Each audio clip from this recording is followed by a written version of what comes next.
5वां अध्याय। धुंधुकारी को प्रेत योनि की प्राप्ति और उससे उद्धार। सूत जी कहते हैं, शौनक जी, पिता के वन चले जाने पर एक दिन धुंधुकारी ने अपनी माता को बहुत पीटा और कहा, बता धन कहां रखा है, नहीं तो अभी तेरी लुआठी से खबर लूंगा। उसकी इस धमकी से डरकर और पुत्र के उपद्रवों से दुखी होकर वह रात्रि के समय कुएं में जा गिरी और इसी से उसकी मृत्यु हो गई। योगनिष्ठ गोकर्ण जी तीर्थ यात्रा के लिए निकल गए। उन्हें इन घटनाओं से कोई सुख या दुख नहीं होता था, क्योंकि उनका न कोई मित्र था न शत्रु। धुंधुकारी 5 वेश्याओं के साथ घर में रहने लगा। उनके लिए भोग सामग्री जुटाने की चिंता ने उसकी बुद्धि नष्ट कर दी और वह नाना प्रकार के अत्यंत क्रूर कर्म करने लगा। एक दिन उन कुलटाओं ने उससे बहुत से गहने मांगे। वह तो काम से अंधा हो रहा था। मौत की उसे कभी याद नहीं आती थी। बस उन्हें जुटाने के लिए वह घर से निकल पड़ा। वह जहां तहां से बहुत सा धन चुराकर घर लौट आया तथा उन्हें कुछ सुंदर वस्त्र और आभूषण लाकर दिए।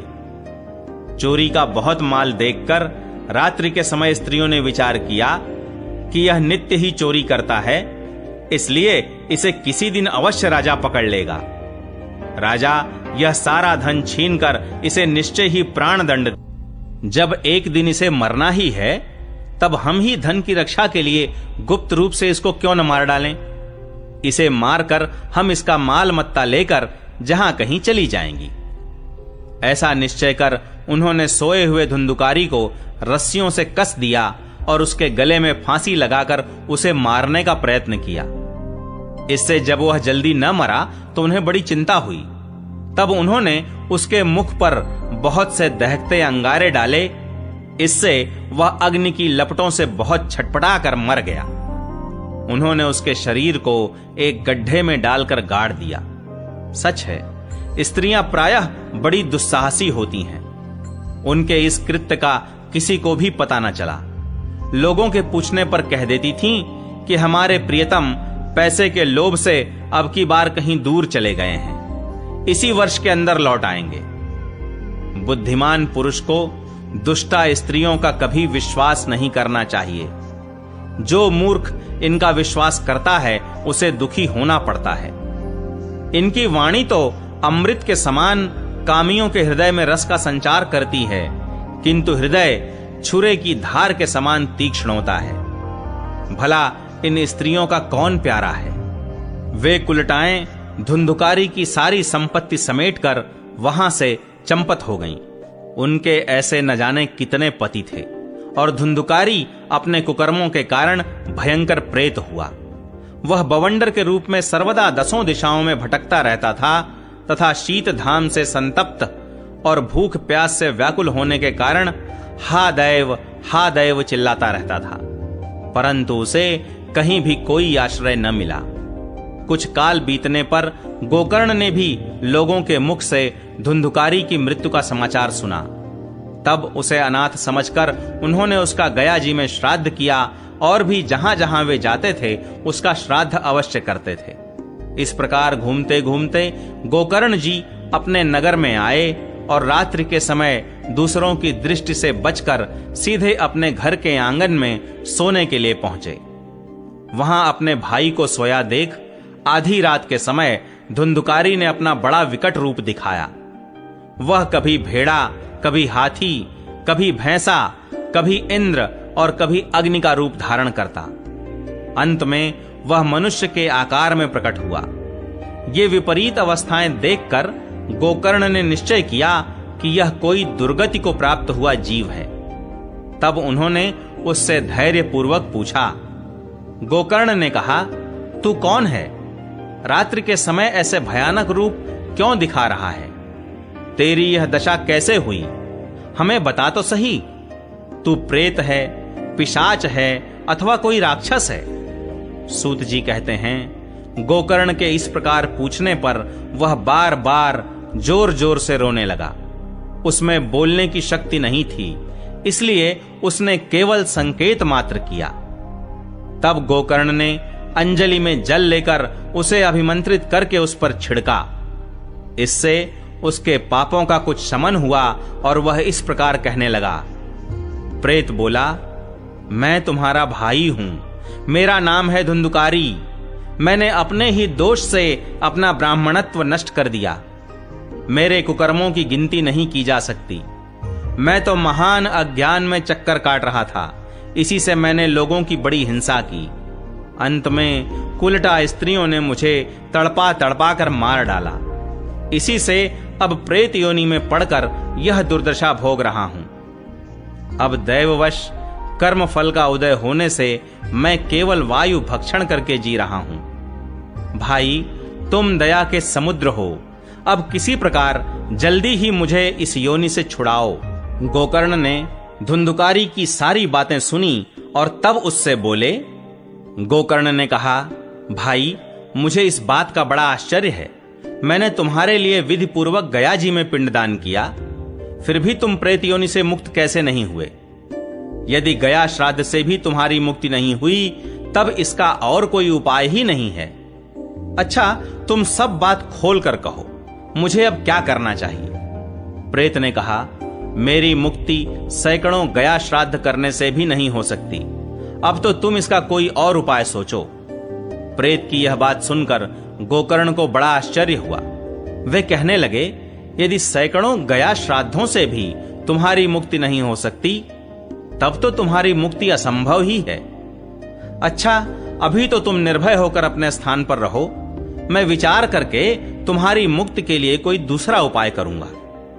गोकर्ण की आज्ञा पाकर धुंधुकारी वहां से अपने स्थान पर चला आया।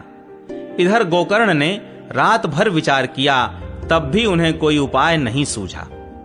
प्रातःकाल उनको आया देख लोग प्रेम से उनसे मिलने आए। तब गोकर्ण ने रात में जो कुछ जिस प्रकार हुआ था वह सब उन्हें सुना दिया। उनमें जो लोग विद्वान, योगनिष्ठ, ज्ञानी और वेदज्ञ थे, उन्होंने भी अनेकों शास्त्रों को उलट पलट कर देखा, तो भी उसकी मुक्ति का कोई उपाय न मिला। तब सबने यही निश्चय किया कि इस विषय में सूर्य नारायण जो आज्ञा करें वही करना चाहिए। अतः गोकर्ण ने अपने तपोबल से सूर्य की गति को रोक दिया। उन्होंने स्तुति की, भगवन, आप सारे संसार के साक्षी हैं। मैं आपको नमस्कार करता हूं। आप मुझे कृपा करके धुंधुकारी की मुक्ति का साधन बताइए। गोकर्ण की यह प्रार्थना सुनकर सूर्यदेव ने दूर से ही स्पष्ट शब्दों में कहा, श्रीमद् भागवत से मुक्ति हो सकती है, इसलिए तुम उसका सप्ताह पारायण करो। सूर्य का यह धर्ममय वचन वहां सभी ने सुना। तब सबने यही कहा कि प्रयत्न पूर्वक यही करो। है भी यह साधन बहुत सरल। अतः गोकर्ण जी भी तदनुसार निश्चय करके कथा सुनाने के लिए तैयार हो गए। देश और गांवों से अनेकों लोग कथा सुनने के लिए आए। बहुत से लंगड़े, लूले, अंधे, बूढ़े और मंदबुद्धि पुरुष भी अपने पापों की निवृत्ति के उद्देश्य से वहां आ पहुंचे। इस प्रकार वहां इतनी भीड़ हो गई कि उसे देखकर देवताओं को भी आश्चर्य होता था। जब गोकर्ण जी व्यास गद्दी पर बैठकर कथा कहने लगे, तब वह प्रेत भी वहां आ पहुंचा और इधर उधर बैठने के लिए स्थान ढूंढने लगा। इतने में ही उसकी दृष्टि एक सीधे रखे हुए 7 गांठ के बांस पर पड़ी। उसी के नीचे के छिद्र में घुसकर वह कथा सुनने के लिए बैठ गया। वायु रूप होने के कारण वह बाहर कहीं बैठ नहीं सकता था, इसलिए बांस में घुस गया। गोकर्ण जी ने एक वैष्णव ब्राह्मण को मुख्य श्रोता बनाया और प्रथम स्कंध से ही स्पष्ट स्वर में कथा सुनानी आरंभ कर दी। सायंकाल में जब कथा को विश्राम दिया गया, तब एक बड़ी विचित्र बात हुई। वहां सभासदों के देखते देखते उस बांस की एक गांठ तड़ तड़ शब्द करती हुई फट गई। इसी प्रकार दूसरे दिन सायंकाल में दूसरी गांठ फटी और तीसरे दिन उसी समय तीसरी।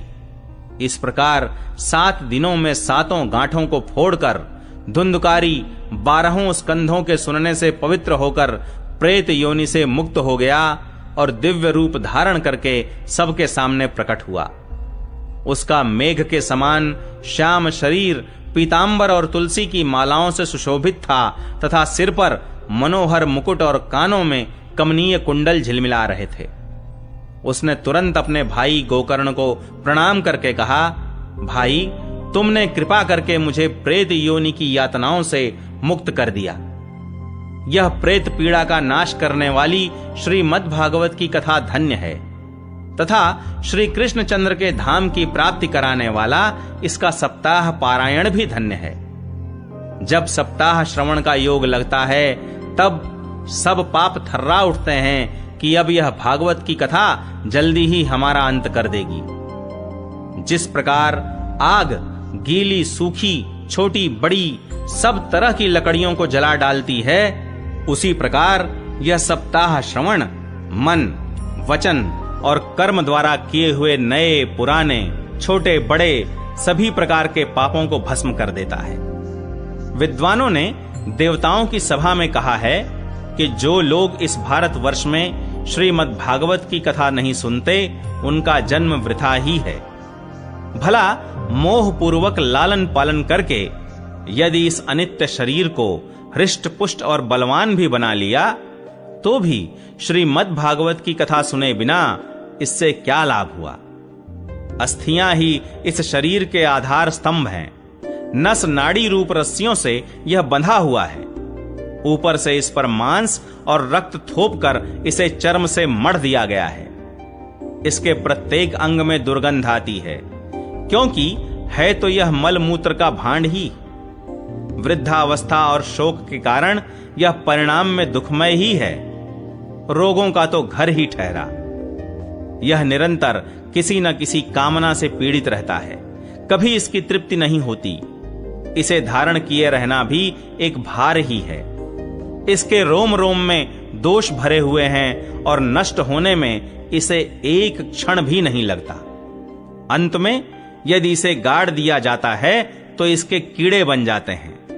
कोई पशु खा जाता है तो यह विष्ठा हो जाता है, और अग्नि में जला दिया जाता है तो भस्म की ढेरी हो जाता है। ये तीन ही इसकी गतियां बताई गई हैं। ऐसे अस्थिर शरीर से मनुष्य अविनाशी फल देने वाला काम क्यों नहीं बना लेता। जो अन्न प्रातः काल पकाया जाता है वह सायंकाल तक बिगड़ जाता है, फिर उसी के रस से पुष्ट हुए शरीर की नित्यता कैसी। इस लोक में सप्ताह श्रवण करने से भगवान की शीघ्र ही प्राप्ति हो सकती है।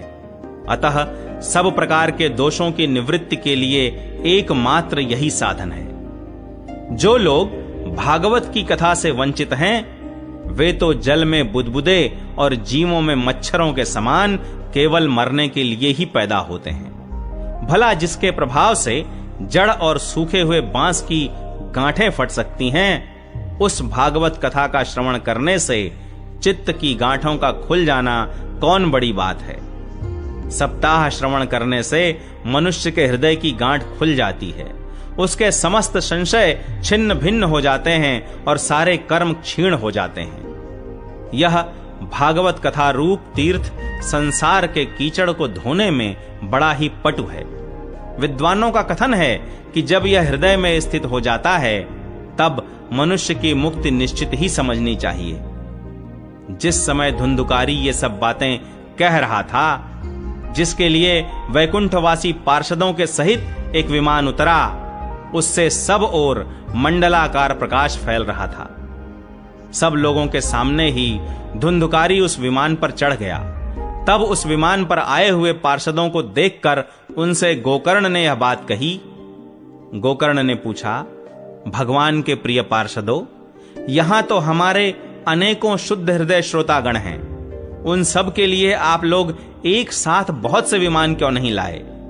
हम देखते हैं कि यहां सभी ने समान रूप से कथा सुनी है, फिर फल में इस प्रकार का भेद क्यों हुआ, यह बताइए। भगवान के सेवकों ने कहा, हे मानद, इस फल भेद का कारण इनके श्रवण का भेद ही है।